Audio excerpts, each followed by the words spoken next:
Hello दोस्तों, आज हम पढ़ेंगे क्लास 10th NCERT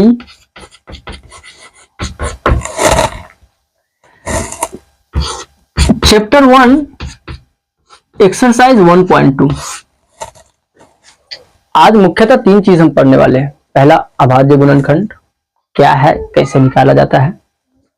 दूसरा, एलसीएम और एचसीएफ के बीच संबंध, और एलसीएम कैसे निकाला जाता है, एचसीएफ कैसे निकाला जाता है, सब सीखेंगे हम इसमें। यूक्लिड विभाजन विधि से भी एक बार और फिर बताएंगे, आप लोग का डाउट था उसमें, क्लियर करेंगे उसको भी। और तीसरा, एचसीएफ और एलसीएम कैसे ज्ञात किया जाता है और उसमें संबंध। चलिए हम लोग ज्ञात करते हैं। पहले अभाज्य गुणनखंड।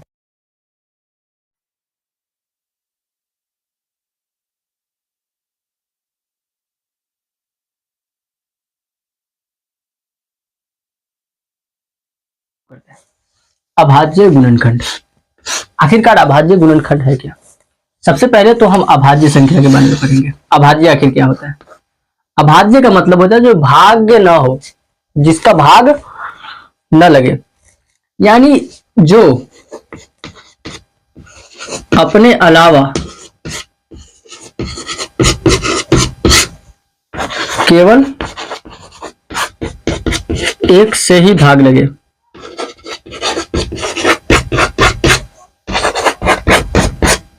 गुणनखंड का मतलब होता है टुकड़ा, खंड, गुणों का टुकड़ा, यानी किसी संख्याओं का टुकड़ा। समझ गए। अगर हम एग्जाम्पल के तौर पे लेंगे कि अभाज्य गुणनखंड क्या है, अब अभाज्य संख्या क्या है, तो अभाज्य संख्या आपको हो जाएगा एक जो खुद से लगता है और एक से लगता है, दो एकम दो और किसी चीज से भाग नहीं लगेगा, तीन और किसी चीज से नहीं, 5, 7, 11, 13, 17, 19 अनंत तक जाएगा। ऐसी संख्या है जो सिर्फ खुद से और एक से भाग लगे और किसी से न लगे, उसे क्या बोलेंगे, अभाज्य बोलेंगे। और उसके गुणनखंडों को बोलते हैं अभाज्य गुणनखंड। तो अब हम, आप इसको, अगर आपको समझ में आ गया हो तो आप इसको उतार सकते हैं। अब हम बढ़ेंगे आगे हम लोग निकालना सीखेंगे यूक्लिड विभाजन विधि से एलसीएम और एचसीएफ। पहले तो हम एचसीएफ ज्ञात करते हैं यूक्लिड विभाजन विधि से। यूक्लिड विभाजन विधि, आखिरकार यूक्लिड विभाजन विधि है क्या।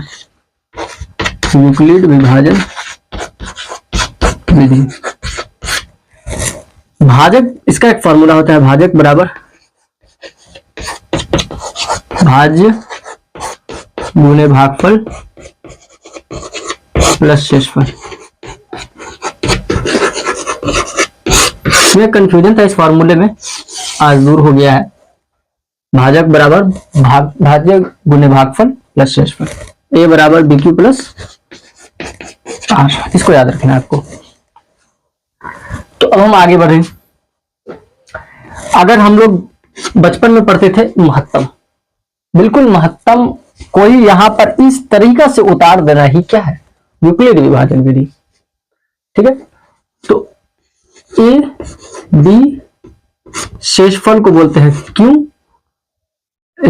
शेषफल को बोलते हैं रिमेंबर, और क्यू यानी quotient, B Q plus R. अगर हम एक एग्जांपल लें,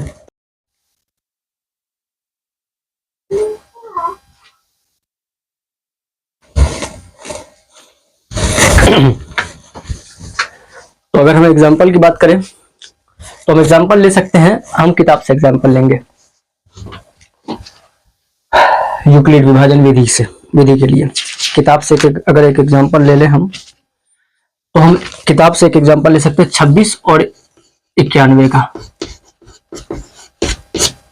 26 और 91 का, तो 26 और 91 के लिए हमें इसमें इसको एक चीज मान लेंगे हम, 26 को हम मान लेंगे बी और 91 को ए। ए बराबर 91, बी बराबर 26। तो यहां हम लिखेंगे 91 बराबर 26 गुने कितना, यहां हम रखेंगे b कितना है 26, सॉरी यहां पे हम गलत लिखे, ए बी कितना हमको 26, ए कितना है 91।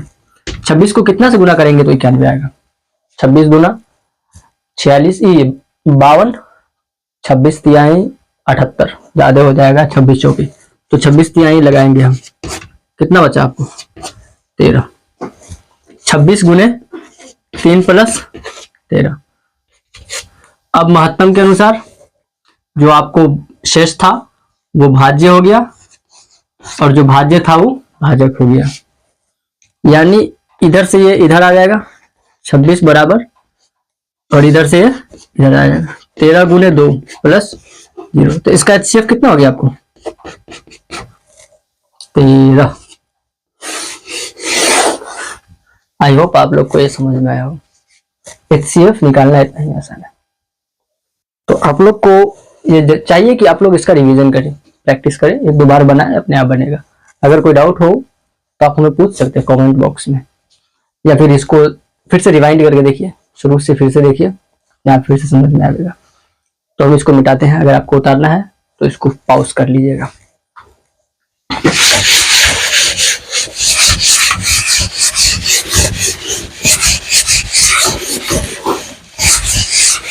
चलिए हम HCF ज्ञात करना फिर से सीखे, आता था फिर से एक बार पढ़े हम HCF ज्ञात करना। अब हम पढ़ेंगे अभाज्य गुणनखंड के बारे में। आखिर अभाज्य गुणनखंड है क्या, अभाज्य गुणनखंड क्या है हमें पता है, निकालेंगे अब हम अभाज्य गुणनखंड। अगर हम किताब के अनुसार देखें तो किताब में पहला सवाल है, पहला सवाल नहीं बनाएंगे, भारी सवाल बनाएंगे। थोड़ा ले लेते हैं हम 5005, इसका अभाज्य गुणनखंड निकालते हैं। अभाज्य गुणनखंड में आप अगर एक एग्जांपल देखे हो, 1 2 3 5 7 इस तरह कुछ था, तो इसी तरह हमें चलना है। सबसे पहले हम किससे लगाएंगे, 2 से लगाएंगे, 2 से नहीं लगेगा, 3 से नहीं लगेगा, 5 से लग जाएगा। 5 एकम 5 डबल 0 1। अब ये 1 से लगेगा, 2 से लगेगा नहीं, 3 से लगेगा नहीं, 4 से, 5 से नहीं, 7 से। 7 दूना 7 एकम 7, 3 इधर आया, 7 चौके 28, 7 के 21। फिर कितना से लगेगा ये, 7 से नहीं लगेगा, 8 से नहीं लगेगा, 9 से नहीं लगेगा, 10 से नहीं लगेगा, 11 से 11 से लग जाएगा। 11 है क्या, 11 थे 23। तो 5 और 5 का अभाज्य गुणनखंड कितना आया, 5 गुने 7 गुने 13। आई होप आप लोग को अभाज्य गुणनखंड निकालना आ गया होगा। इसी में थोड़ा सा बढ़ा के अगर पूछना हो तो एग्जामिनर पूछता है कि इसमें 5 के घातों की संख्या कितनी है।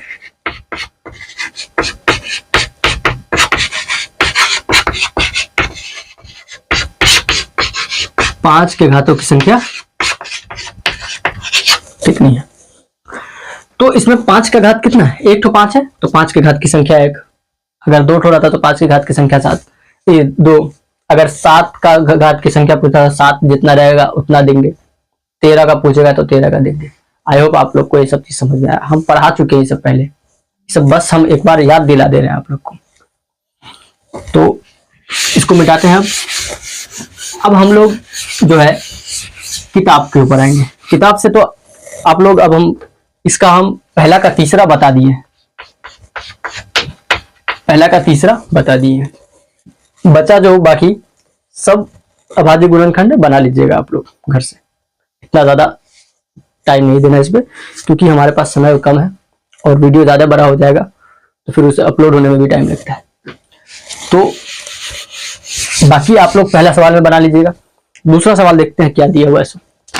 दूसरा सवाल दिया हुआ है, पूर्णांकों के निम्नलिखित युग्मों के एलसीएम और एचसीएफ ज्ञात कीजिए। अभी हम आपको बताए ही थे पहले शुरुआत में, एचसीएफ और एलसीएम ज्ञात करना सीखेंगे। किस विधि से? हम लोग सीखेंगे गुणनखंड विधि से। अभी हम यूक्लिड विभाजन विधि से एचसीएफ ज्ञात किए थे, लेकिन अब हम यहाँ पर गुणनखंड विधि से ज्ञात करेंगे। एलसीएम भी गुणनखंड विधि से ज्ञात करेंगे।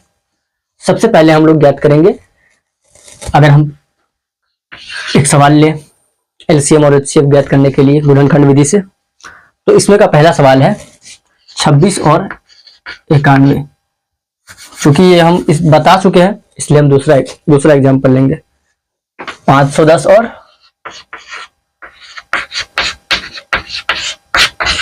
92। इधर हम एचसीएफ ज्ञात करेंगे। पहले एचसीएफ ज्ञात करते हैं। देखिए, आपको एचसीएफ ज्ञात करना हो या एलसीएम, हमको गुणनखंड विधि से ज्ञात करना है। तो सबसे पहले तो इसका अभाज्य गुणनखंड बनाना पड़ेगा। तो अभाज्य गुणनखंड बनाइए पहले इसका। 510 2 से लग जाएगा, 2 5 5, 5 से लगेगा 5 1 17 तिहाई 51। फिर 92 का कीजिए अभाज्य गुणनखंड। 2 से लग जाएगा 46 23। हो गया क्या? हो गया। अब अगर हम इसको लिखें 510 बराबर 2 गुने 5 गुने 3 गुने 17। 92 को लिखें तो 2 गुने 2 गुने 13। अगर हमें इसका एचसीएफ ज्ञात करना हो तो एचसीएफ में तो सीधा मतलब है, दोनों में जो कॉमन हो उसे हम क्या मान लेंगे? एचसीएफ। और कोई चीज कॉमन है? नहीं है। एलसीएम ज्ञात करें। एलसीएम। अब हम एलसीएम में बाकी सबको गुना कर देंगे। देखिए 5 गुने 3 गुने 17 गुने 2 गुने 13 है ना। अब चूंकि 1 2 कॉमन है, क्या कॉमन है ना, 2 ठो 2 का हम 1 ठो 2 लिखेंगे यहाँ पे। अब इसको क्या करेंगे? हम गुना करेंगे।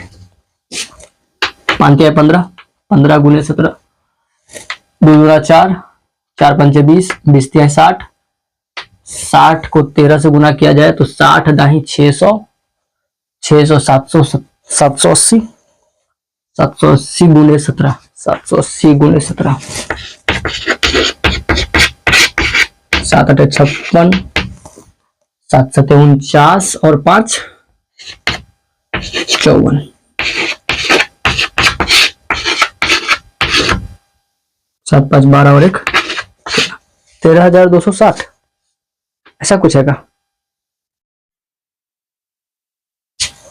ओह no no no, we get mistake. 23 है यहाँ पे। कितना है? 23 है। तो हम लोग गलत गुना कर दिए हैं, इसको फिर से गुना करना पड़ेगा।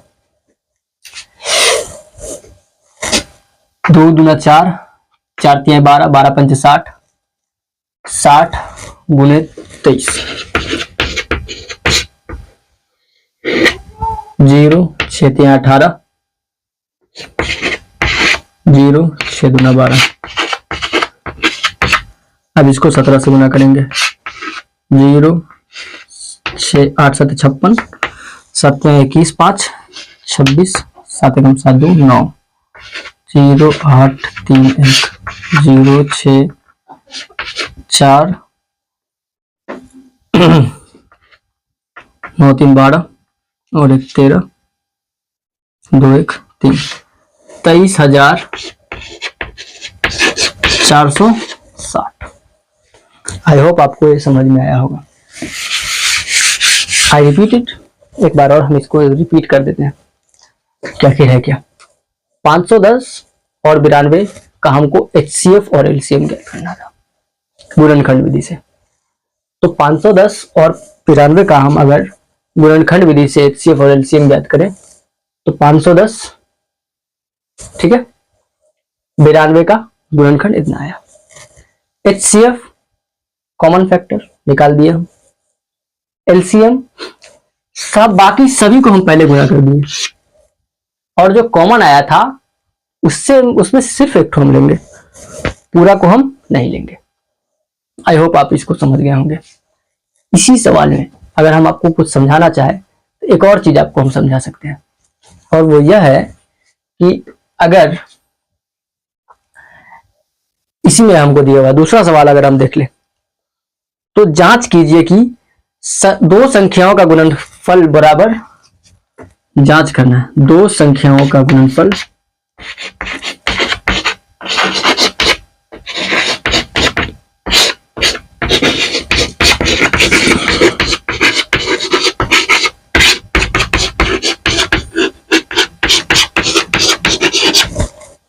यानी एलसीएम और एचसीएफ का जो गुणन है वो आपको दोनों संख्याओं के गुणनफल के बराबर होगा।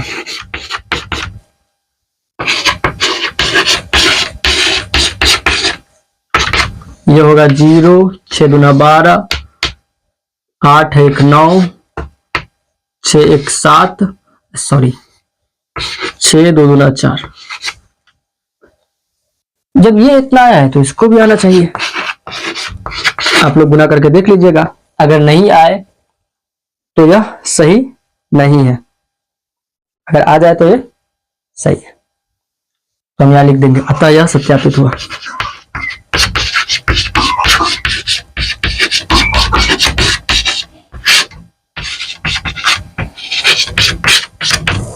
आई होप आप लोग को ये समझ में आया होगा। एक बार और हम समझाते हैं। 510 इतना का हम ये निकाले हैं, एलसीएम एचसीएफ निकाले हैं। हमसे सवाल पूछा हुआ था दो संख्याओं का गुणनफल बराबर एलसीएम गुना एचसीएफ। दो संख्याओं का गुणनफल, संख्या था इतना, इतना का गुणन किए हैं और इसका गुणन किए, बराबर आया, आता है, यह सत्यापित हुआ। अगर बराबर नहीं आता तो यह सत्यापित नहीं होता। अब हम अपने तीसरे की ओर बढ़ेंगे। तीसरा क्या है?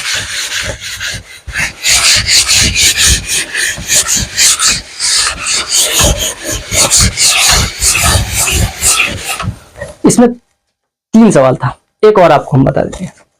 एक और अगर हम बताएं आपको तो है 336 और कितना है 54। ज्ञात करते हैं। पहले तो हमें इसका अभाज्य गुणनखंड निकालना पड़ेगा। अभी हम आपको अभाज्य गुणनखंड निकालना भी सिखा दिए थे। 2 से लगेगा 1 6 8, फिर 2 से लगेगा 8 4 4 2 2 1 7।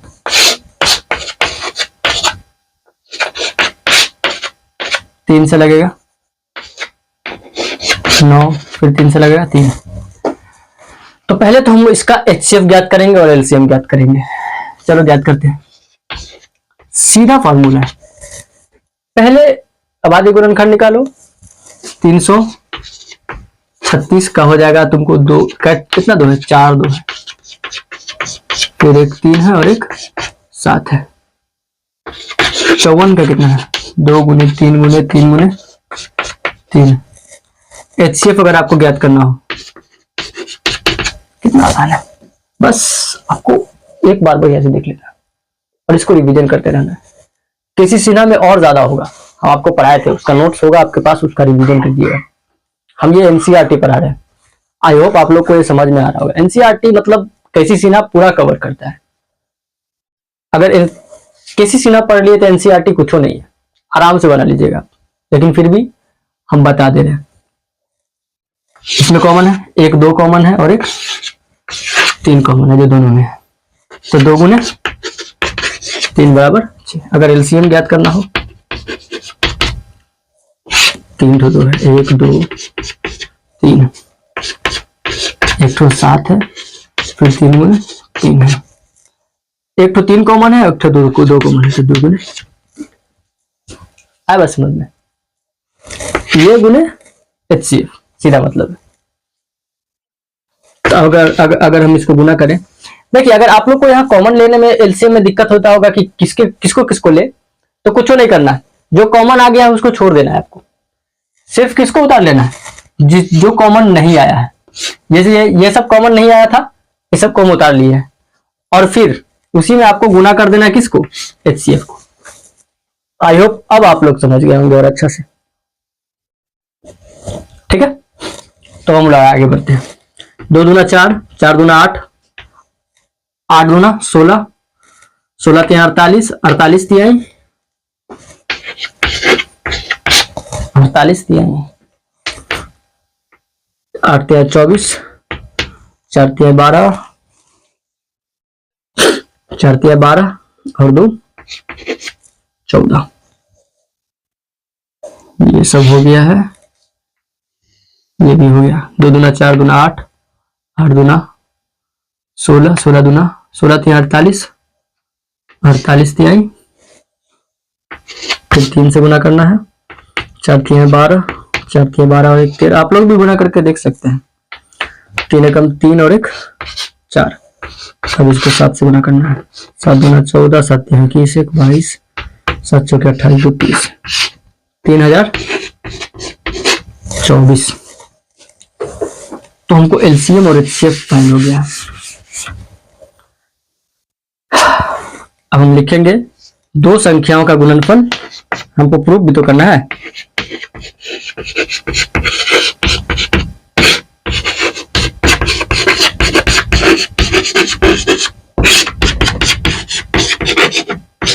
बराबर एचसीएफ गुने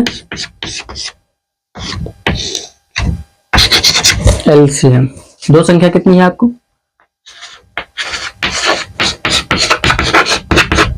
बराबर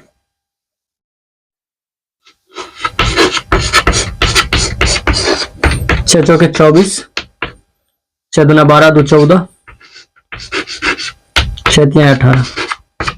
इधर भी इतना ही आएगा।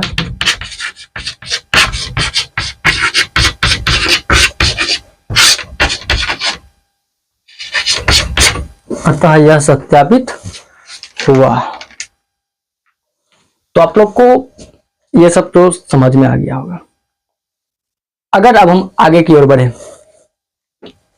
आगे की ओर बढ़ने से पहले अगर आप लोग को उतारना रहे तो इसको पॉज करके उतार लिया कीजिए, रोक के।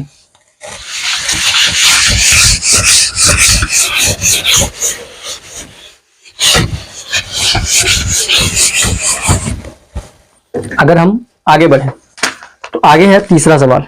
तीसरा सवाल है अभाज्य गुणनखंड विधि से निम्नलिखित पूर्णांकों को के एचसीएफ और एलसीएम ज्ञात कीजिए। अभी हम जिक्र कर रहे थे अगर 3 ठो रहे तो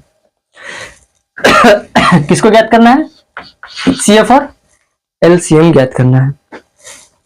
12, 15 और 21।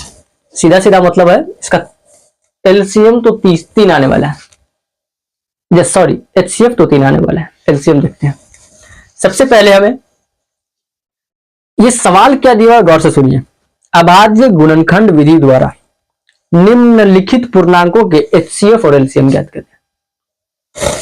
ये सवाल है, हमको इसका एचसीएफ और एलसीएम ज्ञात करना है। पहले हमें क्या करना पड़ेगा? इसका अभाज्य गुणनखंड ज्ञात करना पड़ेगा।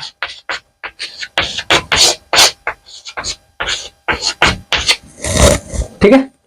अब हम लिखेंगे 12 बराबर, बिल्कुल परंपरा के अनुसार है, बस समझ में।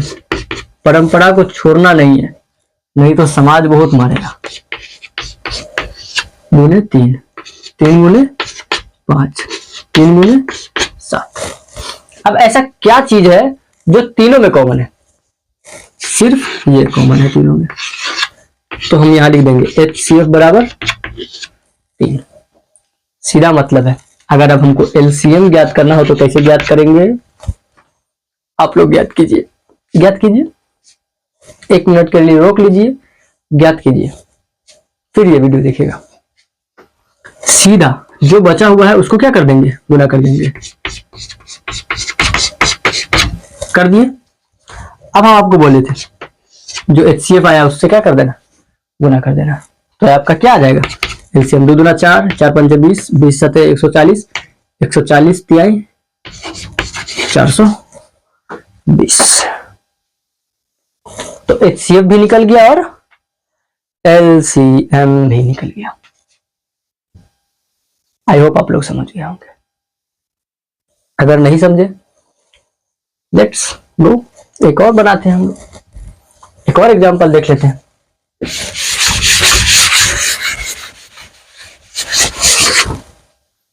तीन का दूसरा। हम जो सवाल सब छोड़ दिया करें वो सवाल आपके बनाने के लिए है। सब सवाल हम नहीं बता देंगे, हम सिर्फ कॉन्सेप्ट क्लियर करेंगे। हम बढ़िया से समझा रहे हैं। जैसे कि अब हम किताब से नहीं लेने वाले हैं, अब हम अपने मन से एक सवाल लेंगे। जैसे 120 ले लेंगे, 300 ले लेंगे, 400 ले लेंगे। अब हमें इसका एचसीएफ और एलसीएम ज्ञात करना है। एक और ले ले, 800। इसका हमें HCF और LCM ज्ञात करना है। Let's find it.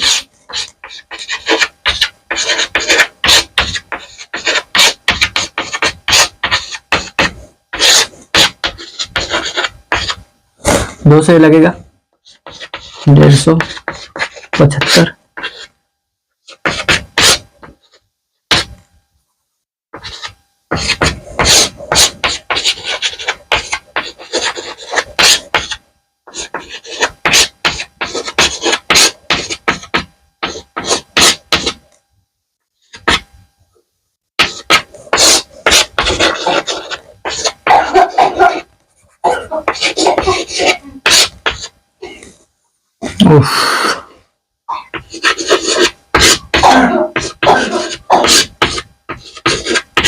बिल्कुल ये वाला है, लेकिन क्या करें, बनाना पड़ेगा हमें। अब हम 120, 300, 400 और 800 का LCM और HCF ज्ञात करने वाले हैं। पहले तो हम ज्ञात कर लिए जो परंपरा के अनुसार हमें ज्ञात करना है, और परंपरा के ही अनुसार हम क्या लिखेंगे, इसका गुणनखंड लिखेंगे। नहीं लिखेंगे तो परंपरा रूठ जाएगा। जब परंपरा नाराज होता है तो दिक्कत बहुत होता है। 120 का गुणनखंड है 2 गुने 2 गुने 2 गुने 3 गुने 5। 300 का गुणनखंड है 2 गुने 2 गुने 3 गुने 3 गुने 5। 400 का गुणनखंड है 2 गुने 2 गुने 2 गुने 2 गुने 5 गुने 5। 5 पंचे 25 गुना 50 गुना 100 गुना 200 गुना 400। 1 2 3 4 5, ठीक है, 5 है 2। तो अब हम इसका HCF ज्ञात करेंगे।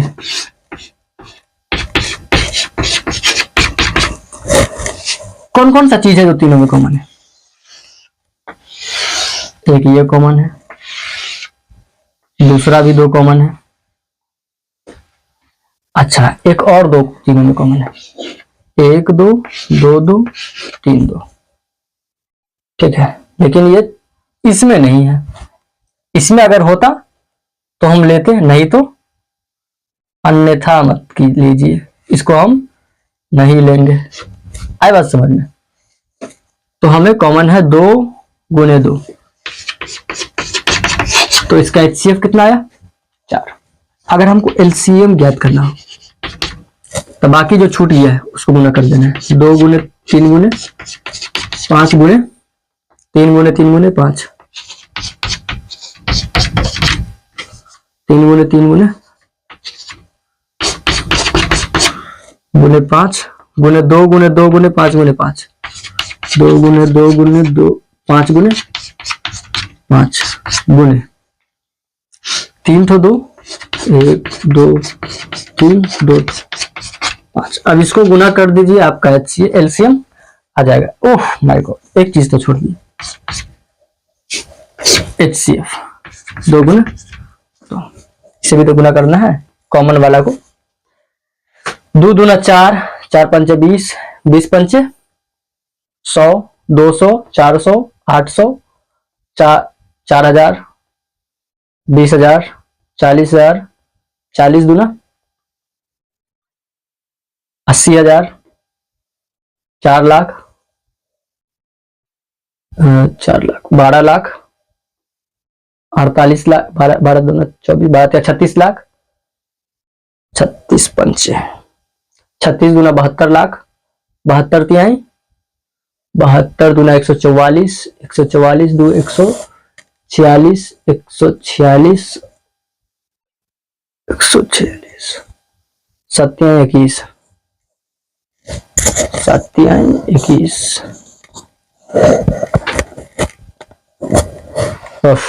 आप लोग गुना कर लीजिएगा, LCM होता है यार, ठीक है।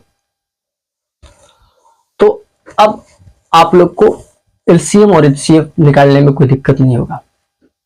डिटेल में है, थोड़ा सा आपको टाइम लगेगा देखने में, देखिए फिर आपको इसमें कोई दिक्कत नहीं होने वाला है। अगर अब हम आगे की ओर बढ़े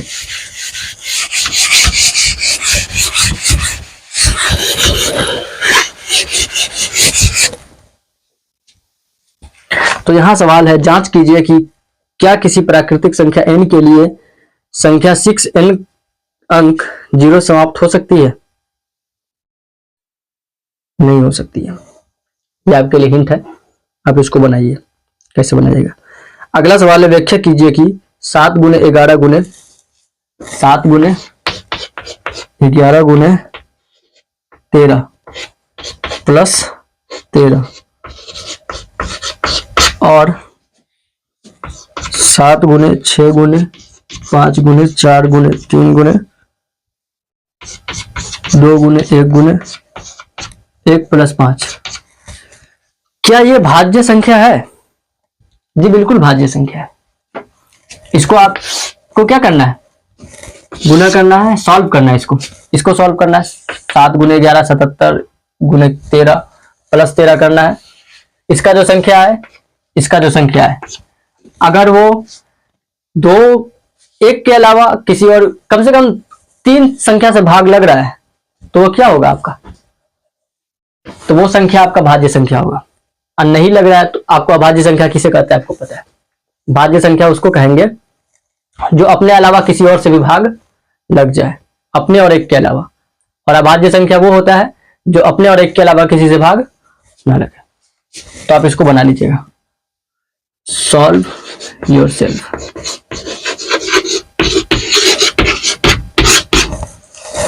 उतार लीजिए इसको।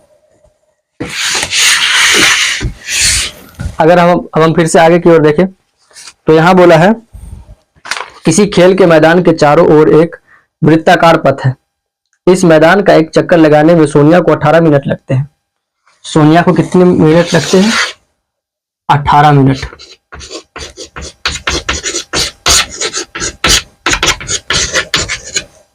और रवि को कितने मिनट लगते हैं? 12 मिनट लगते हैं। मान लीजिए वे दोनों एक ही स्थान पर हैं। सोनिया और रवि एक ही स्थान पर हैं। सोनिया और रवि एक ही स्थान पर हैं, यहां पर है, और एक ही साथ ये प्रारंभ करता है चलना। कितने समय बाद वे पुनः प्रारंभिक स्थान पर मिलेंगे? मतलब हमें यह बताना है कि अधिकतम कौन सी संख्या होगी जब वो दोनों एक साथ होगा। एक चक्कर तो लगा लेगा 12 मिनट में, कितने चक्कर के बाद वो एक दूसरे के साथ होगा? अगर ये पूछता तो हम एचसीएफ ज्ञात करते, लेकिन हमें समय डायरेक्ट पूछ रहा है। समय डायरेक्ट पूछ रहा है तो हम इसका क्या करेंगे? एलसीएम ज्ञात करेंगे। एलसीएम ज्ञात कर लीजिए और इसका आंसर आ जाएगा। अब हम आपसे मिलेंगे नेक्स्ट वीडियो में। जब तक के लिए धन्यवाद। आप लोग प्रैक्टिस करिए, मेहनत कीजिए। आप लोग के पास समय बहुत कम है। समय बहुत कम होने की वजह से हम ये क्लास ले रहे हैं, अन्यथा हम नहीं लेते। आप लोग के लिए हम इतना मेहनत कर रहे हैं। आई होप आप लोग ये समझ पा रहे होंगे। आप लोग मेहनत कीजिए करते, थोड़ा सा रिवीजन कीजिए बस, और कुछ नहीं। बाकी सब चीज हम पढ़ा चुके हैं। ठीक है, समय व्यतीत हो रहा ज्यादा। धन्यवाद, मिलेंगे फिर।